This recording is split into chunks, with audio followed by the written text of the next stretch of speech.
Good evening everyone. তো আমি office শেষ করে একটু মাছ কিনতে চলে গেছিলাম। ডেলি নিউট্রিশন বলে একটা frozen meat and fish shop আছে, এটা সঞ্জয়নগর এরিয়াতে। ওখানে চলে এসে এখান থেকে একটুখানি কাতলা মাছ কিনে নিলাম, একটু বড় সাইজে নিয়েছিলাম। এটা আমার বেশ এক সপ্তাহ চলে যাবে। এখানে আমি তোমাদের আরও দেখিয়ে দিচ্ছি, অনেক মশলাপাতি সব কিছু পেয়ে যাবে এখানে। আর দোকানটা বেশ ভালো, ওদের ব্যবহারও খুব ভালো। আমি তারপর কিনে টিনে বাড়ি চলে আসলাম।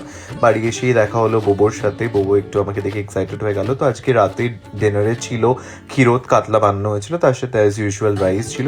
এটা রেসিপি চাইলে প্লিজ কমেন্ট করে জানিও। এই দেখো, আমি খুবই মজার হয়েছিল খেতে। তো এটা দিয়ে আমি খেয়ে নিচ্ছি। তার সাথে একটুখানি এটা হচ্ছে বোবোর খাবার, আমি লিভার বানানো হয়েছিল ওর জন্যে। তার সাথে একটু ডিমও ছিল আর একটুখানি টুনা মাছ ছিল, সেটাকে আমি একটু বয়েল করে নিয়েছিলাম একটা স্যালাড বানানোর জন্য। তো এটা দিয়েই আজকে আমাদের ডিনার হয়ে যাবে। তো ওকে গুড নাইট বলে আমরা এবার শুয়ে পড়ছি। টাটা।